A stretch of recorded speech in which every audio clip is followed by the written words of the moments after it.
All right, everyone, we're going to get started. I know people are still trickling in, but let's just get going in the interest of time. For those of you who don't know me, my name is Sapna Shah. I am the founder of Retail X Series. I'm also an angel investor. I invest in the future of retail and consumer at Pre-Seed and Seed. For those of you who I recognize a lot of names on the participant list, welcome back. This is the 5th year of Retail X. We're kind of kicking that off.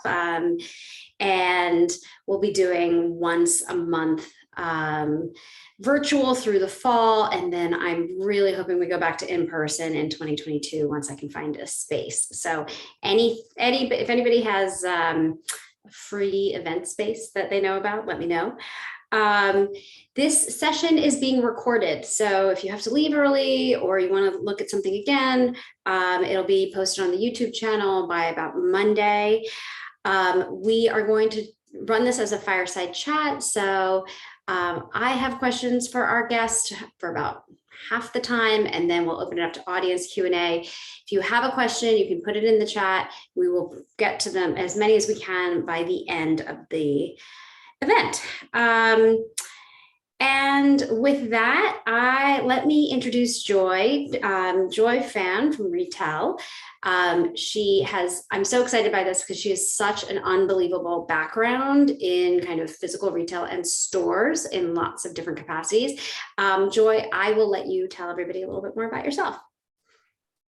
Thank you so much, Sapna. It's such a pleasure to be back here speaking about this. And I do have a couple of spaces that I could share with you because we'd love to do something in person, obviously. So let me share a bit of my background. So I've been around 20 years of direct-to-consumer omni-channel experience. I built out something called Storefront, which is an aggregator of vacant space back in 2012 in San Francisco. Moved it out to New York when we grew into a global company in 2016. I worked with Westfield building out their retail as a service product, which was called Bespoke, and we actually blew out 40,000 square feet in San Francisco and created a events co-working experiential space. Much of it actually got expanded to their global tactics, which was amazing.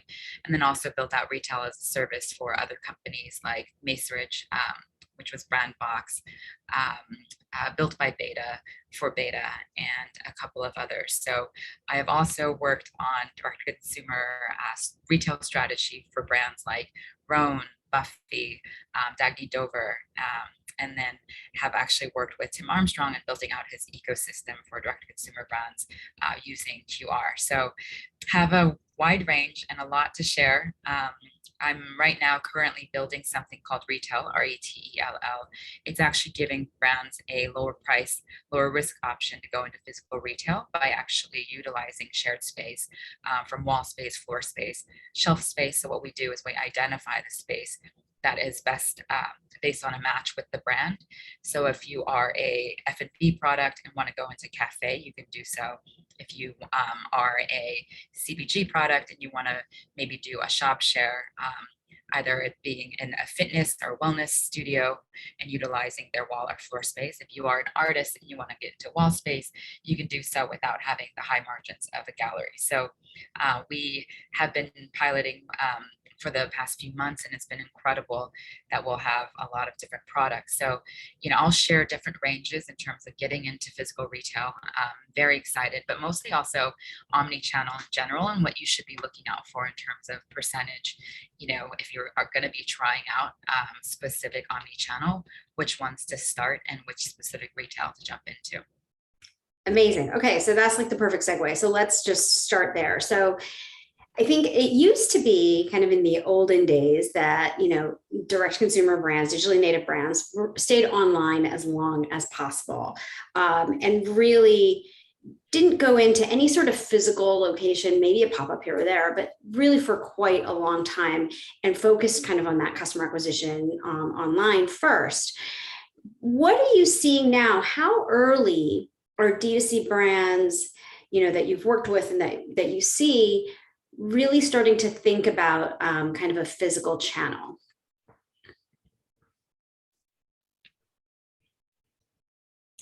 Yeah, I see it. So the way that you should really look at it, and brands are actually starting to test their product as early as creating a Shopify, meaning, as long as you are looking at it from more of a revenue stream. So I look at two things: is your consumer, and probably you're on Instagram as a marketing channel, and then you've set up some sort of shop.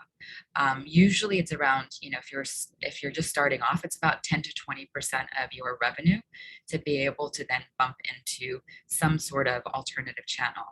I love physical retail because it is, it's sort of baked in, as long as you're curious about your consumer engagement, it's already a proven out model. So it is the highest converting channel because you can look at it from engagement and actually drive your consumer into purchase by getting them online.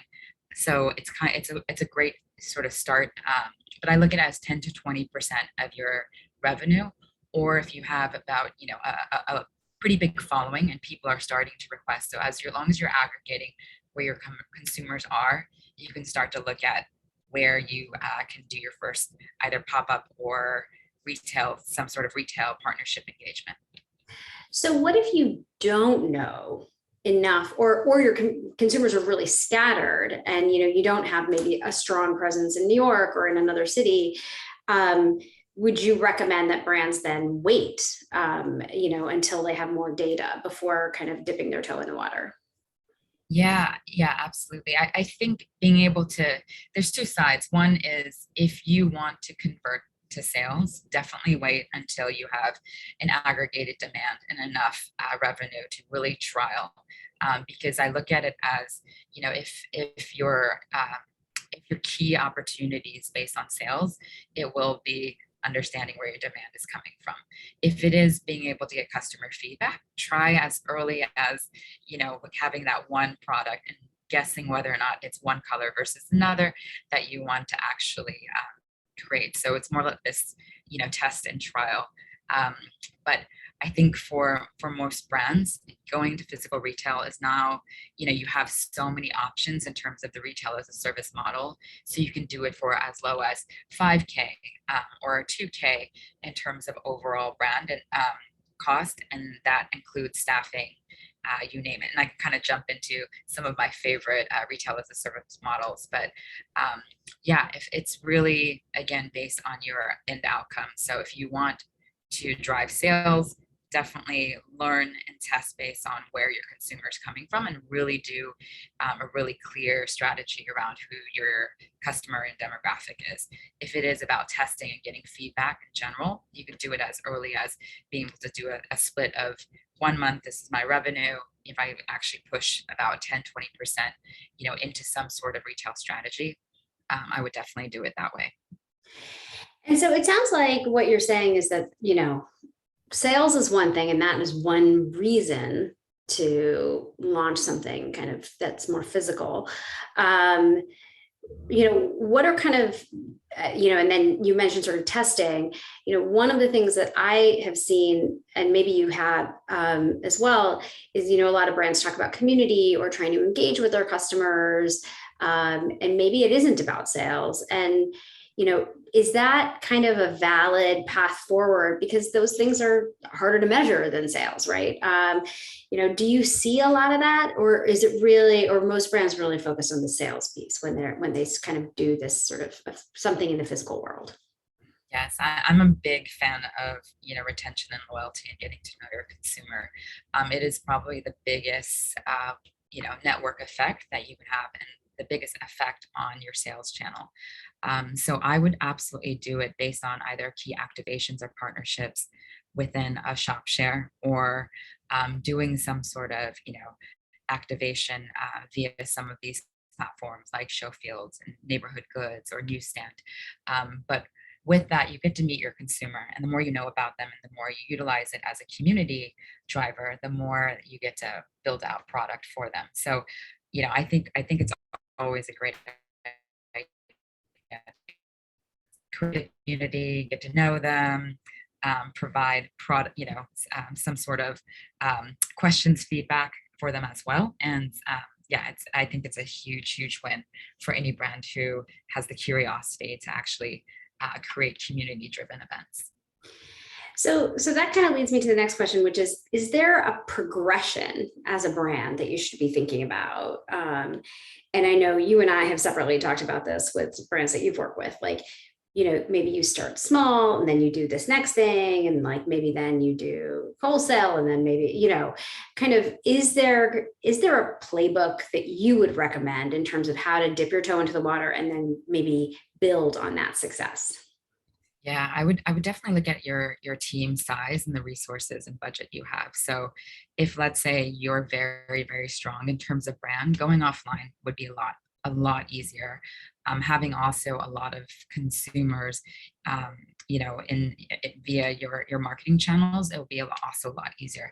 If you're just starting out and you don't necessarily have a strong marketing or brand team, I would definitely wait and utilize some of the other stronger brand marketplaces like neighborhood goods or show fields, because they'll create an experience and you can utilize their consumer to actually test and play around with who that consumer is. But I would say the progression, I would say, would be to go into some of these marketplace activation pop-ups like a neighborhood goods or show fields or newsstand, and then grow into an individual pop-up, because some people don't really think about this, but the budget you should have when you do a pop-up is you should always set aside around 25 to 40% in terms of marketing, and because you want to drive that traffic. So if you don't have that set aside, you want to bake that in. And I definitely have a formula I can share in terms of when you jump into pop-ups and what you should be reviewing in the back of your mind. But yeah, it's based on resources. So if you're strong brand play, you can definitely design out your retail, making sure that you have either something, to share with them, and really design out the physical space. If you don't have any of that, definitely go with either something like a marketplace that has strong design that fits your specific aesthetic.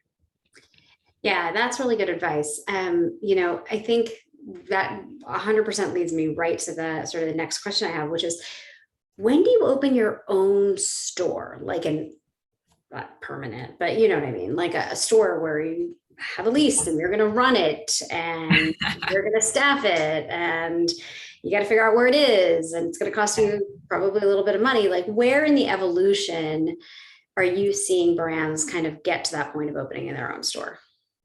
Yeah, I would say that, it's always about, again, 20% of your revenue going into retail. So I look at it as if you're just over that 5 million mark in revenue, it would be a safer place to open up your inline store. There's so many options, and I'm so pleased that we brought to market a license agreement that allows brands to now open up for a month, less than a month, but up to a year as a short term. And you can go into platforms like Storefront or Appear Here, Splacer. These are all great tools to actually look at, in terms of your city and your target market, where you want to go into.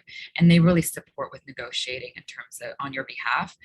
But the pricing is still a little bit gray in terms of transparency. So I think what's great about the sort of the starter space would be, a neighborhood goods and such, because the pricing always stays the same and they're really supporting you with that. So once you move into that, you can learn about where your consumers are coming from in the physical space. Inline, so you have the pop-up version, which you can start to do. And I love actually the opportunity to do maybe a 3 month, so take a seasonality approach and do maybe holiday where people already are purposely shopping, and then move that into a longer term lease over time. So I've definitely done that.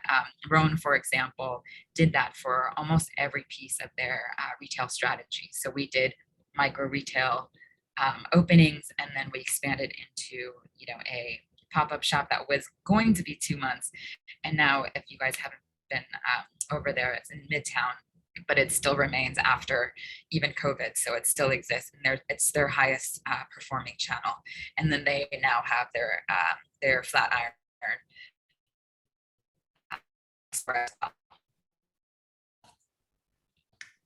Oh, sorry, Joy, we lost you a little bit there. I'm at the Women in Retail Leadership Summit right now, and for some reason it kicked me off. So sorry about that, everyone. I'm back. No worries, no worries. I've actually lost track of where we were, but you were talking about kind of your own story and the Roan story. Exactly.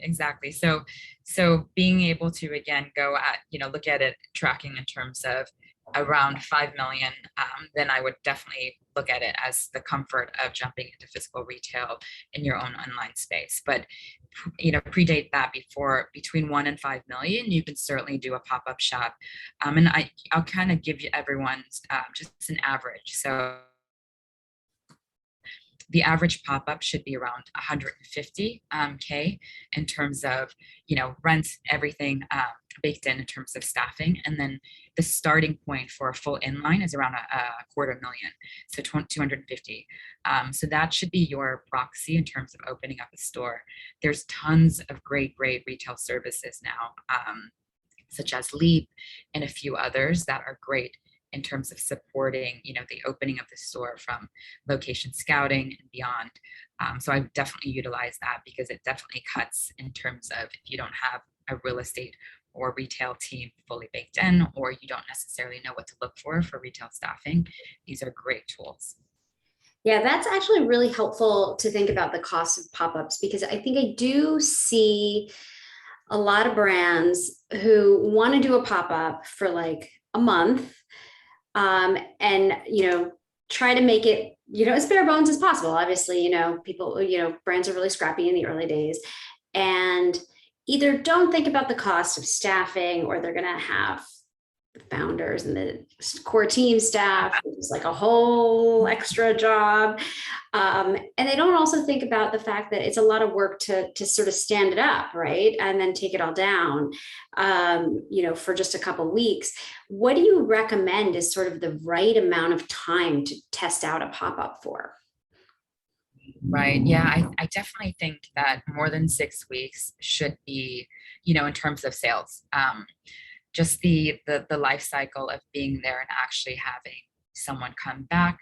Sometimes it's not going to be immediate, but there's definitely two cycles that I look at. One is if it is more of an activation and you're doing either product drop or product launch, or you're just getting feedback, an average of 5 days is totally great and fine. If you want to drive sales and really get inventory moving, 6 weeks is the average to actually look into. So most brands go, 2 to 3 months to do a pop-up, and then some end up staying because they see its success. Yeah. Yeah, that's kind of some helpful context. I think the other piece that if you're looking at sales, in a pop-up, obviously that's one way to measure success, right? Like, I think you just mentioned that Rome was, it's like their highest performing channel. So you're certainly measuring that. Are there other things in a pop-up that founders and brands should be measuring besides just what do sales look like? Yeah, absolutely. There's so many different things I would look at. And again, one of the best things that I think always is overlooked is your staffing. So ensuring that also, you have a really firm story or mission behind it, to be able to share. Because I think the discrepancy often happens is that you really create and design a great space, maybe you negotiate a great lease, and then the staffing becomes last. I think that the most important is actually getting to understand what type of individuals you want to represent, your store, and they're sort of front line, so they get to tell your story. And so, I would say one of my favorite stories is with the brand Buffy. When they did their pop-up, we spent a very long time finding the right people. The Buffy brand itself is, about sustainability, ensuring that the product is, a rich product, but also the story is told on how the product is made. And we did tons of training and ensuring the staffing also aligned with the core values of the company.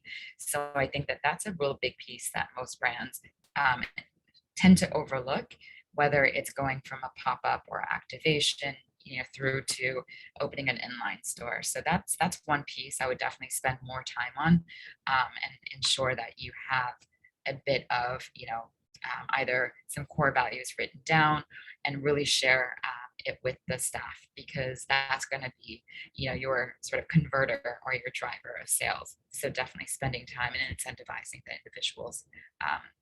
And then I love to also spend just a full day, whether it's a product that you're testing, if you're F&B, or if maybe your facial product, some sort of, clean beauty product, anything that you have, just having the staff also try it, take it home, spend some time with it, because they'll be, your biggest advocate. So we did it.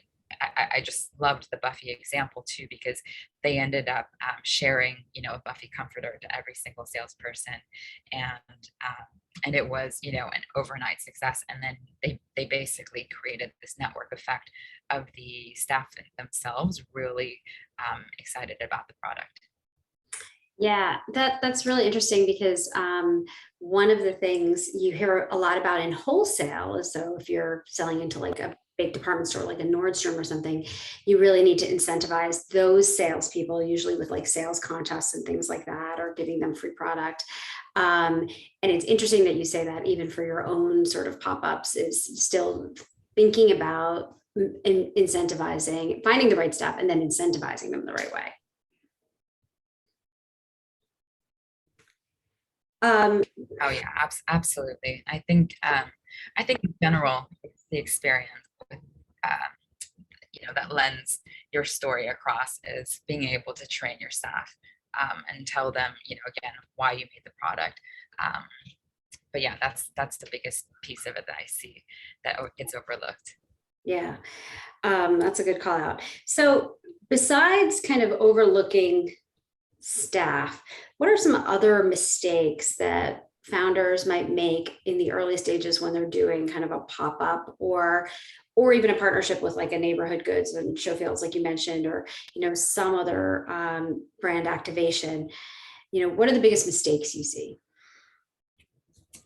I would say not spending enough, if you're doing an inline pop-up, not spending enough on marketing, and being able to tie back your omni-channel strategy. So absolutely post and share from your socials to something, either a banner or a location at the bottom in terms of your store location, because you're going to capture everyone. And then also in store, making sure that you have an incentive to capture them as well. So whether it's something fun where they can win something, or they can have a percentage discount based on something in store, you're actually acquiring that customer right then and there. So it's really exciting.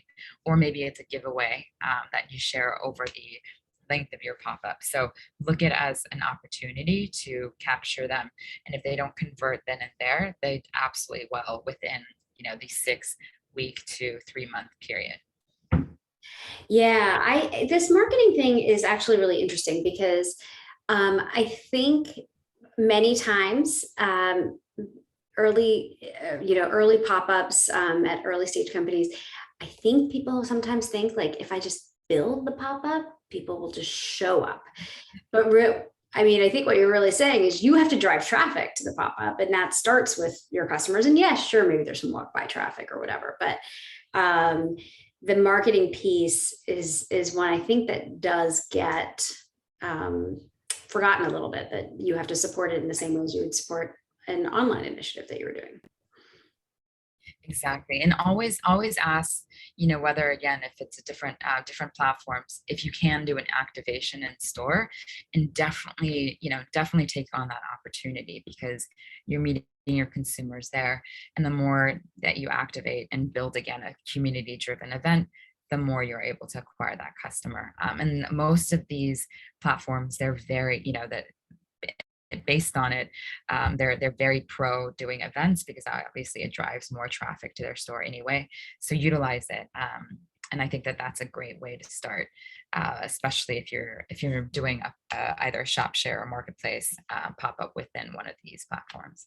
Yeah, that makes a lot of sense.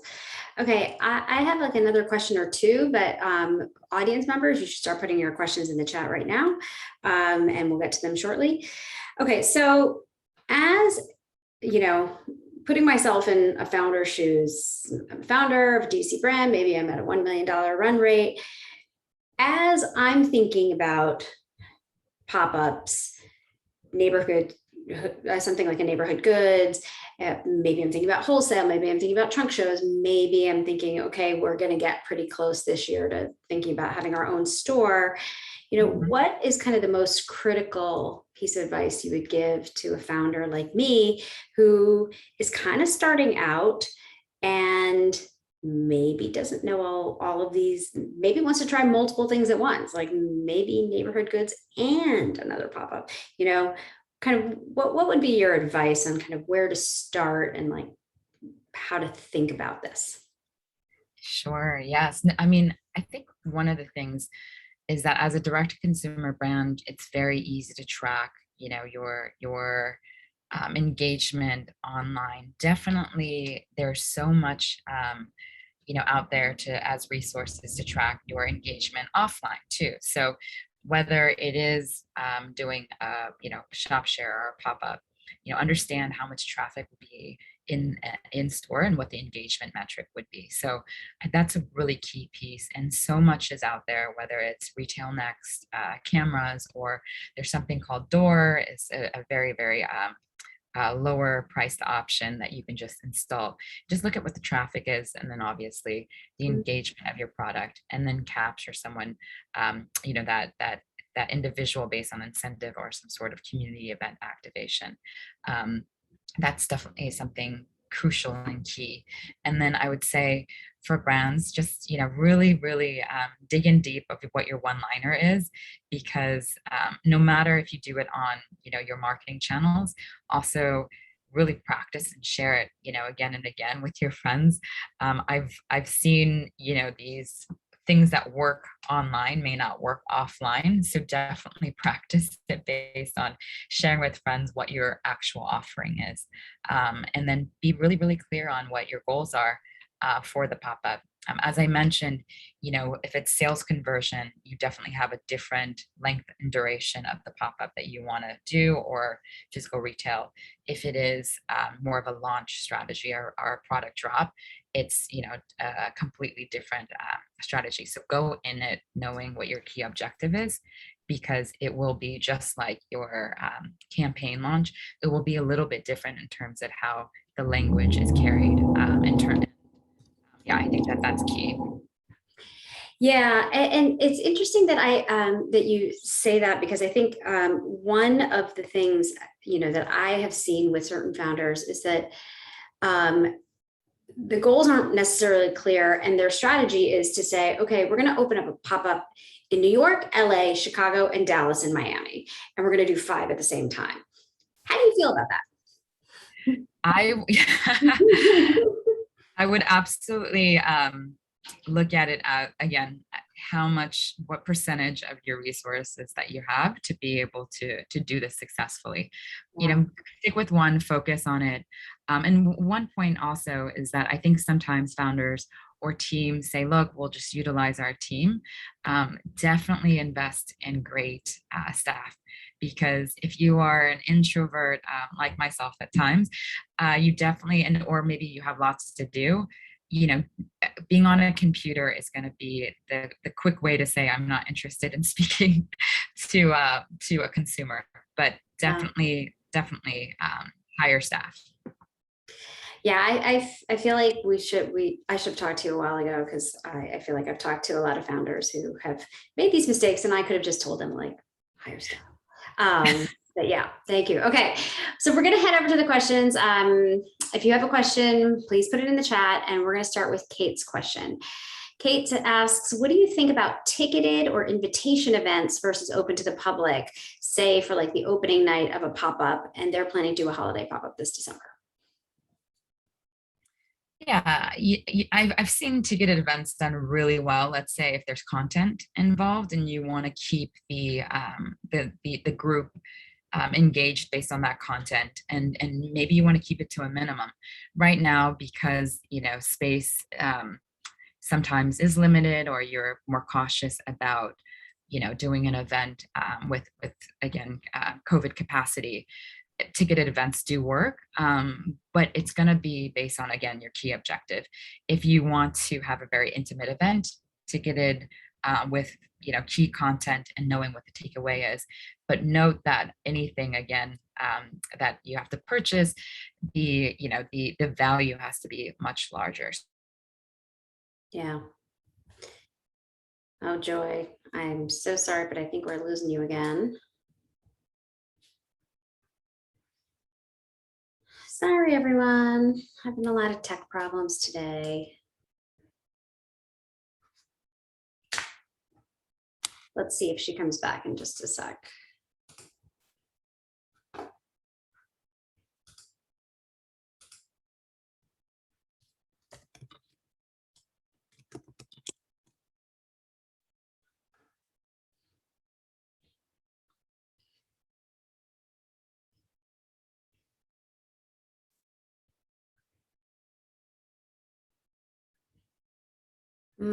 Yeah, totally lost her. Okay, she's gonna have to dial back in the meantime. If anybody else has any questions, you can put them in the chat. And Abby, I see your question of how does ROI compare to that 250K budget that was suggested for a pop-up. My notes say she suggested 150 for a pop-up, 250 for a store. But we will definitely ask that question when Joy comes back.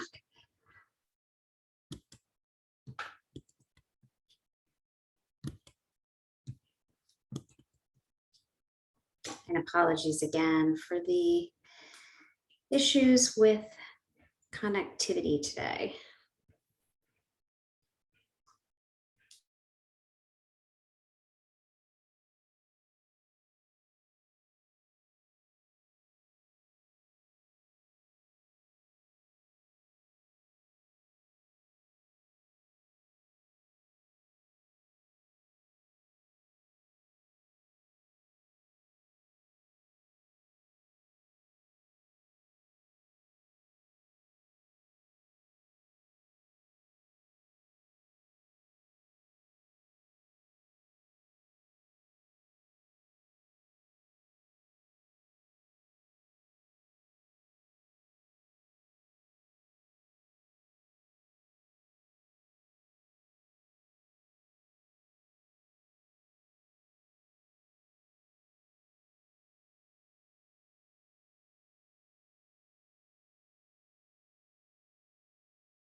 My apologies, Sapna.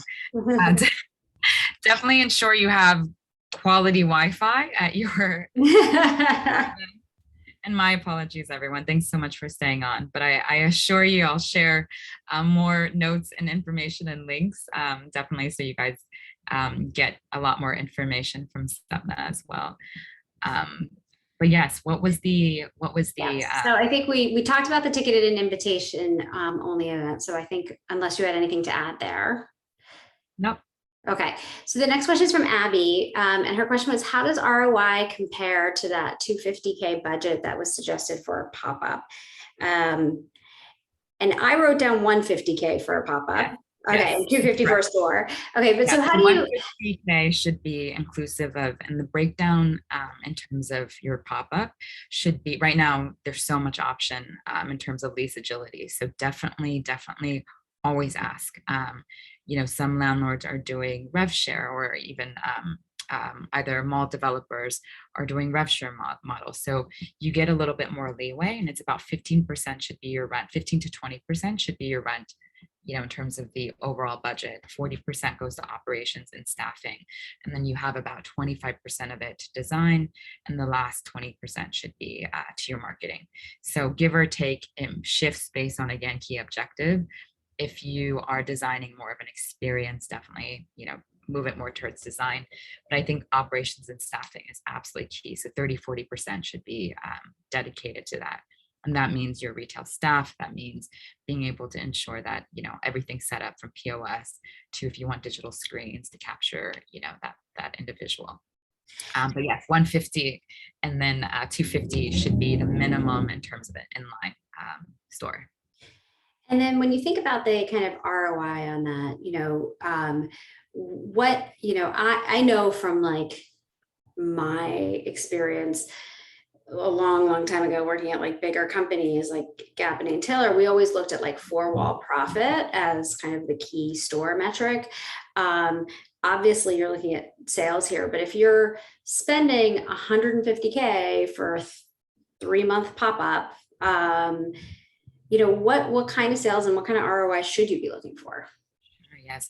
So giving you a proxy, most direct-to-consumer brands, once they do a pop-up, it's around, that one push, let's say it's 3 months to a year, they get about 500% ROI. So that's about average. And that's really, really great branding and marketing, and driving a percentage towards, doing activations, and engagement of your community, and then it sort of trickles off. So if you do a inline store, it should be around 100% ROI. So that's really, really good and really high, highest converting again channel for brands who do it super well. Warby Parker is a great example, but they always capture you.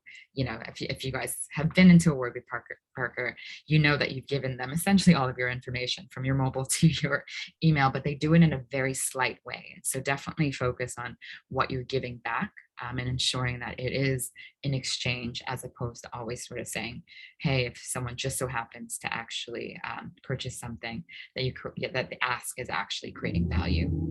Yeah, that's a good call. Okay, great. The next question is from Natasha. What is the cost and scope? I can't speak today. Cost and scope of retail services. Checked out the website, saw a questionnaire, nothing specific. This is what you can do your little commercial. Do your commercial. So retail, and I'm excited for you definitely to reach out. So we're in a pilot period, and all brands have an actual pilot price. We have about 150 brands in our pilot period, and then we have some waitlist brands. Absolutely, we're including some brands in our pilot. Let's say, there's definitely compelling that you want to share for the holiday season, but we're gonna actually move into a lot of the waitlist brands in spring of next year. So the price point is based on a pilot period, and I'll definitely share more about that. But we only accept about 5% of the brands in terms of custom search, and that dictates some of our new markets that we'll be jumping into. But retail, our current markets are New York, San Francisco, Los Angeles, and then we're jumping into Miami and DC as our second-year markets. Great. And maybe, Joy, you could put your email in the chat for anybody who wants to talk to you about becoming part of your pilot. Sure. Awesome. Samantha asks, what's your favorite physical retail experience that you've witnessed to this point? Oh, that's a great question. I have been a part of and built so many great ones. And I would say my favorite is my favorite retail experience. I love, if you guys are in the New York area, I do love Elizabeth Street. I think Cezanne is one of my favorite experiences, because you step in and from the outside in, you feel like you're in Paris. It's the level of detail. It's the music, it's the smell, it's the taste, because sometimes they'll have nice little treats for you. So definitely when you think about doing a physical space, think about it in terms of your sensory. What do you want it to smell like, taste like? I feel like, and all of that then really captures the audience. The more you pay attention to that, and you just spend a few more minutes in your day really looking to that, the more you'll get actual return on investment from that pop-up. So Cezanne's the favorite one in terms of full retail experiences. For pop-up, so many great ones. I mean, I think I do love the Glossier pop-ups, because they're always very consumer centric. You always get a nice little giveaway bag, something for someone to take, and their retail experiences are exceptional as well. That's one of my favorite. But I can go on and on in terms of consumer brands that are doing it well, and we can have a full-blown conversation about it too. So definitely email me if you guys want to hear the best, and I actually have a nice little deck that I can share with you guys of fun ones that I've kind of pulled together. Great. Amazing. Okay, the next question is from Savannah. How do flagship store strategies differ from a pop-up store strategy? Yeah, pop-up, again, shorter period of time, so you want to get more bang for your buck. So you can understand that if it's about 150 in terms of average and 250 for full flagship, that's, your cost benefit is based on it being more in terms of marketing and experiences. So again, I mentioned 20 to 40% to marketing dollars goes to your pop-up because you want to make sure that, again, you're spending the time to create that experience and unique enough to drive as much of that consumer. Once you're at a flagship, again, you're making between over 5 million in revenue. So you probably have a significant brand and you have a pretty big following. The difference will be maintaining. So you want, again, a store staff that is, that is probably incentivized for the long term. Make sure you create a bonus structure that is exciting for your in-store staff. And I would say strategies pop up, again, experiential, telling the story in a unique way, flagship store, being able to create seasonal events that drive the consumer back in constantly. And so really plugging in also your omni-channel, meaning your e-commerce campaigns are also plugged into your in-store. That's a really difficult piece for a lot of brands to date.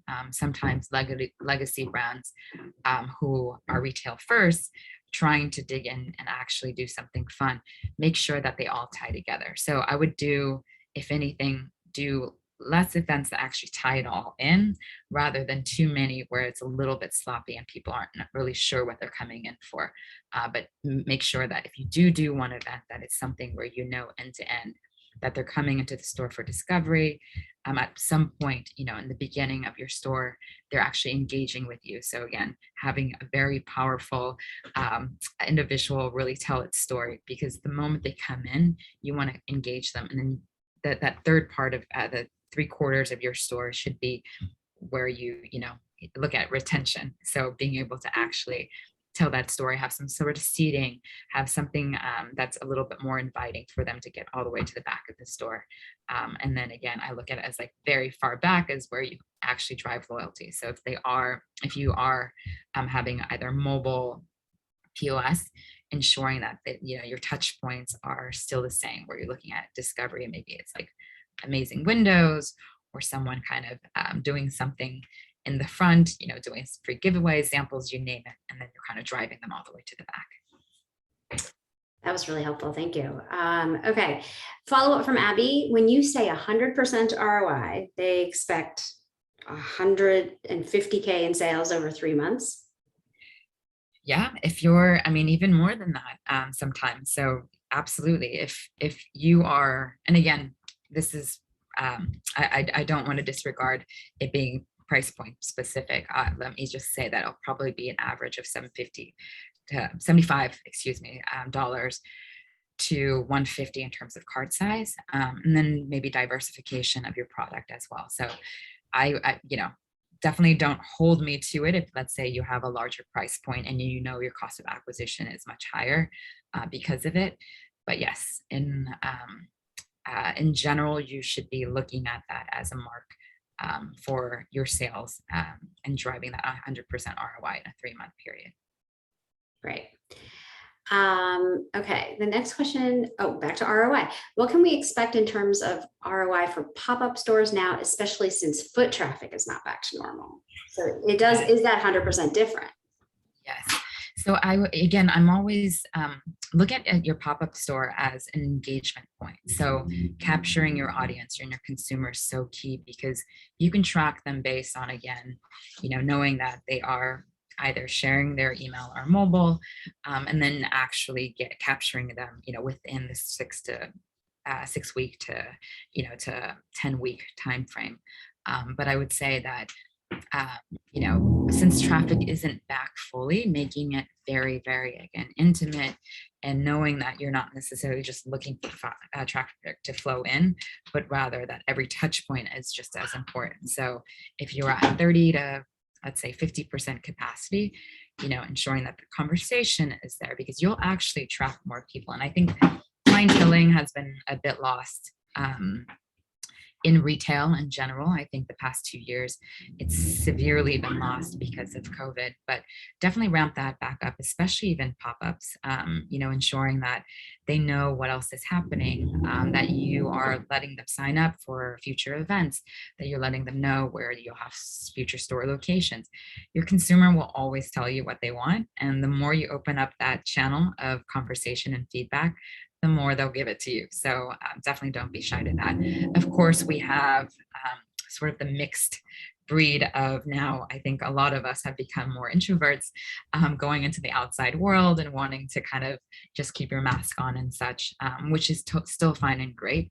Definitely have some sort of either digital area where you can have someone sign in or utilize a QR code so that people can scan more safely and not necessarily touch anything, but look at it as your digital touch point and your physical touch point, having a strong salesperson front of house, and then something that they can either take away with them or scan so that you're capturing them in terms of digital.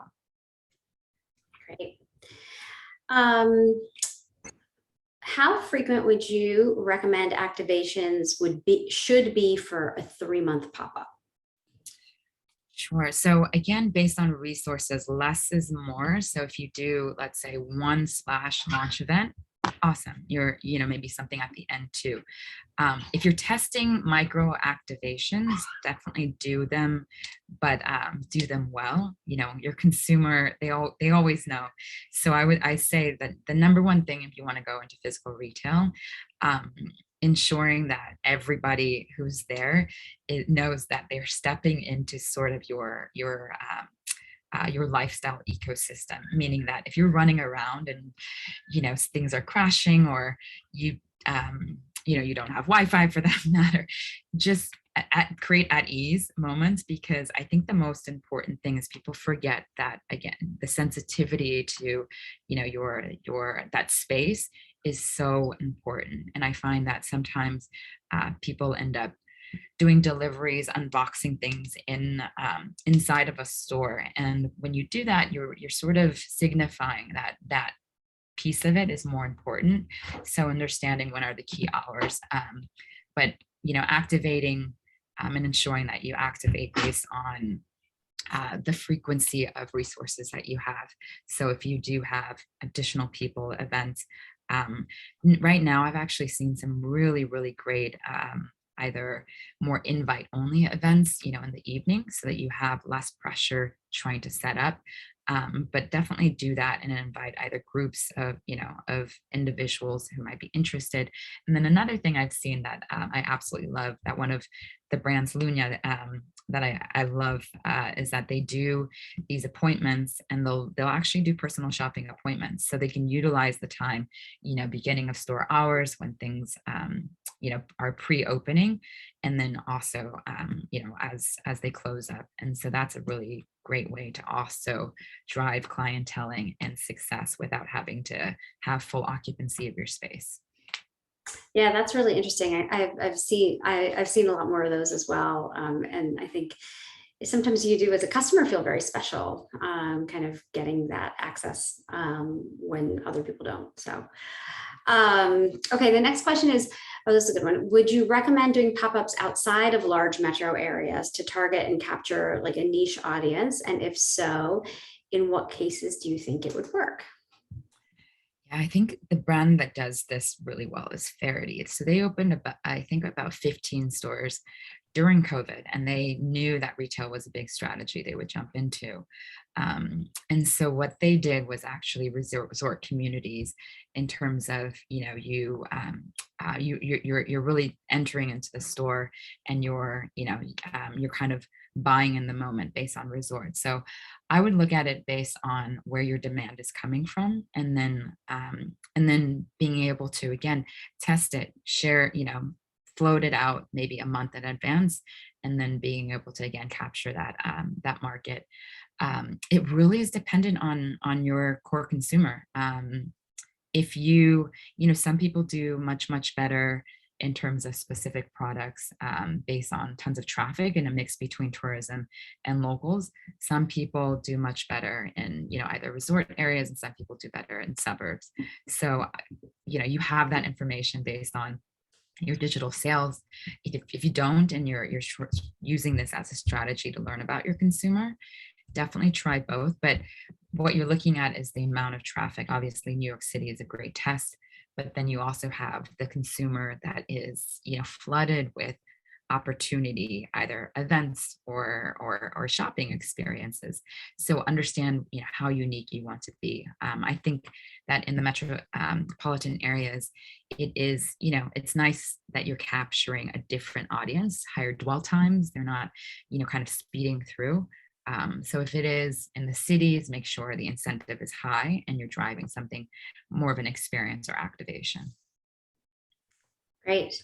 And then the next two questions are kind of related. So how much time do you recommend dedicating to planning a pop-up, and how long does the average pop-up store build out take?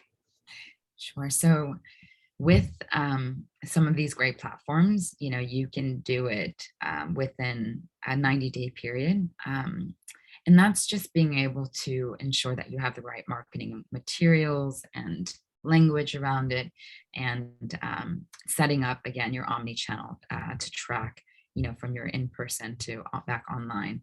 I've seen, I'm actually doing a couple that are within a 30-day period. Not recommended, just because your stress levels are probably much higher. But it's also doable. And I would say, again, 90 days is a good signifier. Before that, you're sort of, you're losing maybe the individual based on the campaign. So I think a 90-day specific to a pop-up is a good start. And then that 60-day is the ramp up, and you ensure that that you essentially, from the 30-day out, and I can also share sort of a tracker, timeline tracker with Sapna that she can share across to everyone. But essentially it says a 90-day timeline and what you should be looking out for in terms of your marketing, your operations, your staffing, your training, and beyond. Yeah. And then just to hone in on the question about the build out itself of a pop-up. I mean, it's a pop-up, it's not your store. You're not completely, hopefully, spending a ton of money on build out, but that design piece, where does that fall in that 90-day tracker? Is that kind of all at the end? Does it take the full length of time?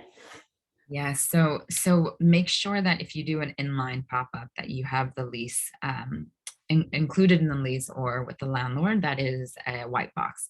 A lot of landlords will say as is, and then you find out that there are, so many things are happening with the flooring or maybe the paint, or so make sure always that it is, white box ready. Then from there, you can have between a four-day period. I've done full pop-up designs for 2 days, and that's essentially, it's fully white box, and you're really just kind of bringing in elements, softer elements into it, and maybe creating some, fixtures that actually create the design of the space. But it will be the level of fabrication that you have. Also note, if you're doing a full store or a pop-up and have either custom fabrication, it's taking much longer to get that fabrication. So definitely go with local fabricators. The price point will be about 15 to 30% higher in terms of local, but it's absolutely worth it. And so definitely bake that in. So when I say, the design is about 25%, that's kind of inclusive of designing out and fabricating items in the space. But you could really also get tons of things delivered there. I've definitely seen things done, founded materials and fixtures as well. So I think being able to just understand, like, what is your key driver? Is it the design of the space? Is it just more the experience? Is your product yourself? And that's kind of your indicator. Yeah, I'm really glad you brought up this whole supply chain problem, because I think it's not just true in toilet paper and whatever. It's true, like every part of the supply chain is complete mess Yes. right now. So if you have to buy things for your pop-up, buy them early. I'm telling you all now too, shop early for Christmas. I don't think there's going to be anything on the shelves by like November 30th. Yeah. Shop local and shop DTC. That's my 2 cents. Exactly. Okay, we have definitely run out of time. This was great. We would probably keep talking about this for another hour. Thank you so much, Joy. Really appreciate your time. Thank you all for coming and asking such great questions. If you aren't already, you'll be on the email list for future Retail X sessions. The next one is actually 2 weeks from today, more about D2C marketing now that in the post iOS 14 world where marketing has gotten harder and more expensive. And so that should be an interesting one. And I will definitely send out that timeline tracker and whatever else, whatever other resources Joy will share. If you will get that in the same email that you use to sign up for the Eventbrite. So be on the lookout for that as well. And thank you again, Joy. This was great. Thank you guys. Thanks for your patience too. And absolutely look forward to again hearing from you guys as well. But thank you, Sapna. Thanks. Bye. Bye.